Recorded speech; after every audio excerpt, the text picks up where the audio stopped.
अब पढ़ना कैसे है उससे संबंध में मैं कुछ बिंदु बताना चाहूँगा। देखिए, किसी भी परीक्षा को पास करने के लिए उस पाठ्यक्रम की जो किताबें हैं उनको कम से कम 3 से 4 बार आपको पढ़ना होता है। अब करना कैसे है मैं आपको 1 बाय 1 बताने की कोशिश करूँगा। प्रथम रीडिंग, सबसे पहले एक किताब को उठाइए और उस किताब को आप पहली बार पढ़िए। पहली बार पढ़ते वक्त कभी नोट्स नहीं बनाए जाते। क्यों? क्योंकि जब आप दूसरी बार पढ़ोगे तो आपको बहुत सारी ऐसी नई चीज़ें मिलेगी, तब आपको लगेगा कि पहली बार जो नोट्स बनाए वो पूर्ण नहीं है। इस स्थिति में पहली बार आप सिर्फ किताब को अपनी नज़र से निकालिए, अच्छे से पढ़ दीजिए। उसके बाद जब आप दूसरी बार किताब पढ़ोगे, उसको सेकंड रीडिंग करोगे, तब आप उस किताब में पेंसिल चलाइए। जो जो चीज़ें आपको इम्पोर्टेंट लग रही है उनकी नीचे अंडरलाइन कर दीजिए।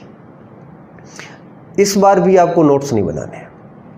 जैसे आप थर्ड रीडिंग करते हैं तो थर्ड रीडिंग के टाइम में आप फिर पेंसिल चलाइए और किताब के किनारों पे लिखिए, किताब के आंतरिक भागों में जहाँ जहाँ गैप रहता है वहाँ पे लिखिए। मोस्ट प्रश्नों को, जो भी बिंदु है उनको हाईलाइट कर दीजिए। तीसरी बार जब आप किताब पढ़ रहे होंगे तब आपको लगेगा कि आपको बहुत कुछ चीज़ें याद हो रही है। और उसके बाद में लास्ट चौथी रीडिंग के साथ में आप एक रजिस्टर लेके बैठिए और मिनिमम लिखिए, मैक्सिमम याद कीजिए।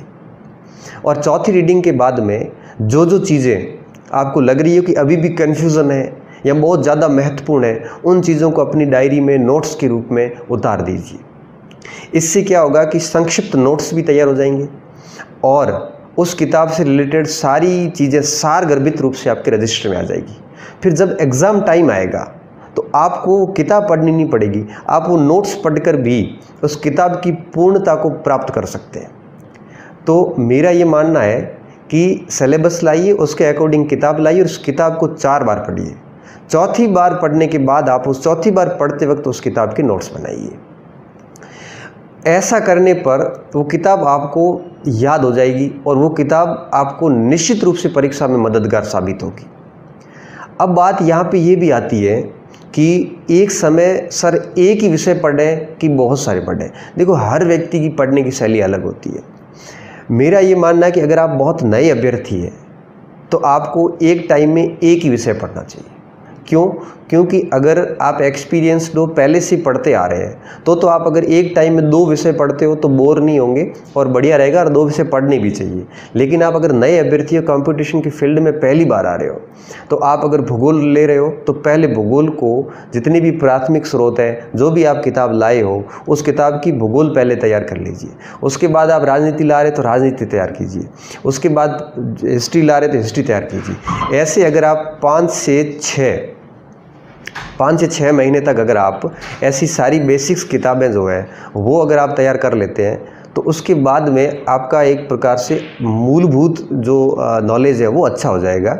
और ये होने के बाद में आप एक साथ 2 किताबें भी पढ़ सकते हैं। अब कुछ अभ्यर्थी ये भी प्रश्न करते हैं कि सर जो किताब हम पढ़ते हैं उन किताबों के साथ में क्या हमें बोर्ड और एनसीईआरटी पढ़नी चाहिए कि नहीं पढ़नी चाहिए।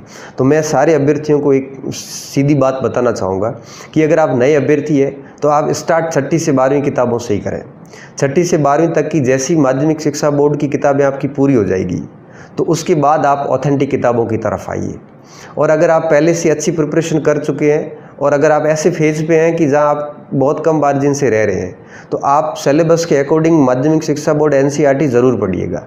ये ऐसी किताबें हैं जो आपका फाउंडेशन अच्छा करेगी और जब तक फाउंडेशन अच्छा नहीं होगा तब तक किसी भी परीक्षा में निश्चित सफलता प्राप्त नहीं की जा सकती।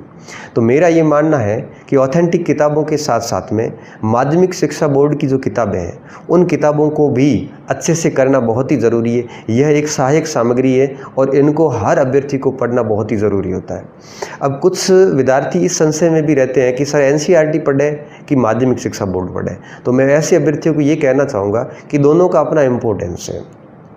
जहाँ तक एनसीईआरटी की बात है तो एनसीईआरटी थोड़ा फैक्ट बेस पे कम चला है और कॉन्सेप्ट बेस पे ज़्यादा चला है। तो किसी भी टॉपिक के कॉन्सेप्ट क्लियर करने के लिए जब तक आपका कॉन्सेप्ट क्लियर नहीं होगा तब तक आप अच्छे से आगे नहीं बढ़ सकते। तो कॉन्सेप्ट क्लियर करने के लिए आपको एनसीईआरटी पढ़ना ही पड़ेगा। तो एनसीईआरटी आप पढ़िए। अब बात आती है नई एनसीईआरटी या पुरानी एनसीईआरटी, जो भी आपके पास अवेलेबल है, दोनों अपने आप में उम्दा किताबें हैं। तो आप एनसीईआरटी जो भी आपके पास है वो पढ़िए। और जहाँ तक राजस्थान बोर्ड की बात आती है तो ये कंसेप्ट पे कम चलता, फैक्ट पे ज़्यादा चलता, इसका भी अपना इम्पोर्टेंस है। तो मेरा ये मानना है कि आप एनसीईआरटी राजस्थान बोर्ड दोनों ही पढ़िए। और नई और पुरानी की जहाँ तक बात है तो कोई फ़र्क नहीं पड़ता कि आपके पास नई है या पुरानी है, जो भी है आपके पास वो सारी किताबें जो है सबसे पहले वो तैयार कीजिए। अगर आपने 12वीं पास कर ली और अगर आप कॉलेज में आ गए हैं तो आप सबसे पहले यही काम कीजिए। बोर्ड और एनसीईआरटी पूरा करने के बाद आप ऑथेंटिक किताबों पे आइए, और जैसे ही आप इन ऑथेंटिक किताबों को पढ़ोगे तो आपको एनसीईआरटी की शब्दावली वगैरह जो थी वो आपको बहुत मदद करने वाली है। और इस तरह से अगर आप आगे बढ़ोगे तो निश्चित रूप से आप किसी भी एग्ज़ाम में जो आपने एग्ज़ाम का जो लक्ष्य तय किया था उस लक्ष्य को आप निश्चित रूप से बनाने में सफल होंगे। जैसे ही 4 बार रीडिंग हो जाती है, आप शॉर्ट नोट्स बना लेते हैं, माध्यमिक शिक्षा बोर्ड और एनसीईआरटी पढ़ ली जाती है, तब आपको लगने लग जाएगा कि आपका कोर्स अच्छे से पूरा हो चुका है।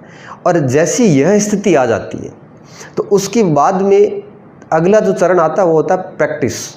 अब आपको अभ्यास की आवश्यकता रहेगी।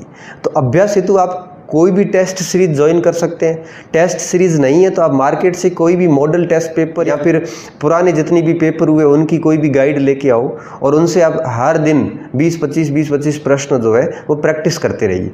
प्रैक्टिस करने से न केवल एक्यूरेसी आएगी बल्कि आपका कॉन्फिडेंस जो है वो भी बिल्ड होगा।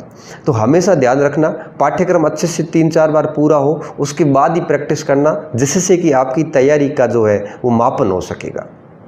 तो मैं इस पूरी वीडियो को सार स्वरूप वापस बताना चाहूँगा कि सबसे पहले सही निर्णय लीजिए कि किस एग्ज़ाम की प्रिपरेशन करनी है। निर्णय लेने के बाद में उस एग्ज़ाम का पाठ्यक्रम लाइए, उस पाठ्यक्रम के अकॉर्डिंग ऑथेंटिक किताबें लाइए और उसके बाद में माध्यमिक शिक्षा बोर्ड या एनसीईआरटी उनके साथ 4 बार उन किताबों की रीडिंग कीजिए। चौथी बार आप नोट्स बनाइए। ये सारा करने के बाद में आप प्रैक्टिस कीजिए। इस हेतु आप पुराने प्रश्न पत्र भी ला सकते हो और या फिर मॉडल टेस्ट पेपर भी ला सकते हो, उसकी प्रैक्टिस कीजिए और यह प्रक्रिया एग्ज़ाम तक जारी रखिए। एग्ज़ाम की डेट आगे बढ़ जाती है, कई बार अभ्यर्थी ये समझने में भूल कर जाते हैं परीक्षा स्थगित नहीं हुई है, डेट आगे बढ़ी है। डेट आगे बढ़ी है इसका मतलब कभी न कभी एग्ज़ाम तो होना ही है। तो आप अपनी तैयारी एग्ज़ाम तक जारी रखिए। अगर आप बीच में अगर तैयारी छोड़ दोगे तो आपने जो पहले तैयारी की थी उसका कोई अर्थ नहीं रहेगा। इसलिए ये सारी प्रक्रिया आप निरंतर दोहराते जाइए और परीक्षा तक अगर आप ये सब करने में सफल होते हैं तो आपको एग्ज़ाम में कोई भी असफल नहीं कर सकता। इस वीडियो को अधिक से अधिक विद्यार्थियों तक पहुंचाइए। इस वीडियो को शेयर कीजिए ताकि हर अभ्यर्थी घर बैठे अच्छे से अच्छे वो पढ़ सके, सफलता हासिल कर सके। आपका प्रेम और स्नेह जो मुझे मिल रहा है, मेरी उम्मीद रहेगी, अपेक्षा रहेगी कि आगे भी ये प्रेम और स्नेह मिलता रहे। आप सभी अभ्यर्थियों का, साथियों का मैं बहुत बहुत धन्यवाद ज्ञापित करता हूं कि आप लोग निरंतर इस चैनल पर बने हुए हैं, कंटिन्यू सब्सक्राइबर बढ़ रहे हैं और आपका जो प्रेम है ये हमारे इस चैनल को नई ऊंचाइयों पर ले जाएगा। ऐसी मेरी आप सभी से